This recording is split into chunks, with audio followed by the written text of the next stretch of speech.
Watch out, NFL. The Seahawks are red hot when working in the red zone.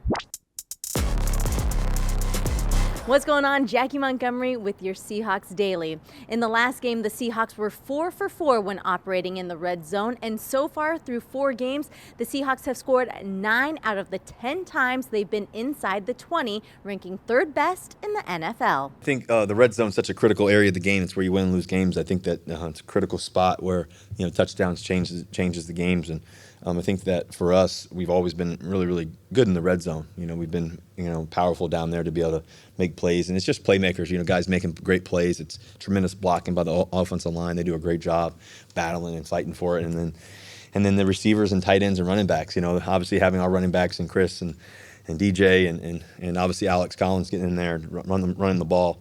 Those guys are physical in the run game, and then in terms of the passing game, like I said, you got to have those playmakers that can catch the ball, and we really spread out the ball to everybody. I think that's the thing. Obviously, you saw Freddie make his catch last week. You see guys obviously like DK and Tyler, but we got tight ends that can get in the end zone. We've got a lot of playmakers that can catch the football, so I think that's a advantageous thing. And then I think the ultimate thing about the red zone is attitude. It's mindset. It's mindset. It's knowing that touchdowns. I always say touchdowns only. Touchdowns only. So I think that's the thing that is super important down there. One guy on the receiving end of a red zone touchdown pass in the last game was second-year wide receiver Freddie Swain. The Florida product didn't get to work with Wilson the summer of his rookie year because of COVID, but he did make the trip to Southern California this past offseason, and he's seeing the benefits from the added opportunity to build chemistry. COVID was around when I was coming around, so no, I didn't do that last year. I did it this year. It was good, just to see how he thinks in the red zone and see where he kind of puts the ball, see where I need to put myself, and he can see where what I think in the red zone. So it's just getting work in with him every day, day in, day out. We get red zone work.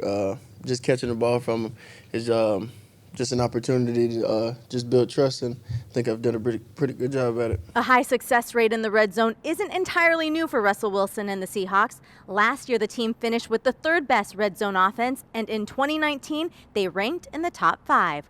While there are many factors that contribute to a team's success within 20 yards of the end zone, having an experienced quarterback is a big part of it. Yeah, a lot of it has to do with the quarterback. If you watch, and you look at the young quarterbacks trying to function down there, the elements that change down there make the game different, and the teams are so good and they move so well. There's so little room for error down there that young quarterbacks can struggle in that situation. That's why you try to run the ball with those guys to keep them out of the throwing situations, and as coverages change and concepts adjust and all of that. So it does take experience, and it also takes playmaking ability, which Russell's uncanny movement skills that give him another chance and another look at stuff is really, really hard to defend. And then just his experience, and the style of throws that he's good at, and us connecting that, knowing his receivers and what they're good at, because mannerisms and characteristics of individual players down there tend to stand out more so. Big receivers, tough runners, guys that can get open, in short areas. All that. There's a lot of elements down there, and so Russ just happens to be really good at it. He takes great pride in it. He's had great experience. I'd go all the way back to the first time we were in the red zone to win a game at the Cardinals in that opening game years ago. In his first game, I think we had 3 or 4 shots from the 7-yard line or something like that, and that's.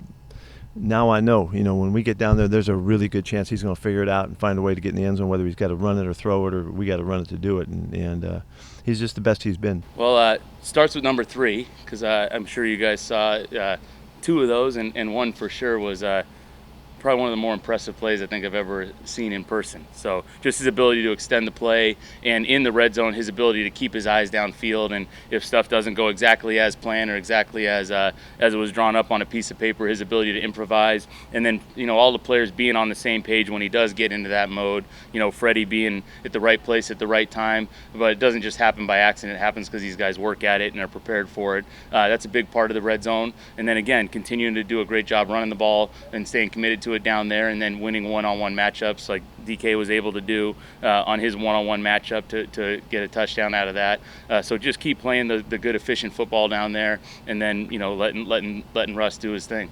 Last year, Wilson threw the second most touchdowns in the NFL when working in the red zone with 29. The year before that, he led the NFL with touchdown passes in the red zone with 25. All right, well, you can watch Russell Wilson and co. this Thursday night. Kickoff is set for 5:20 when they take on the LA Rams.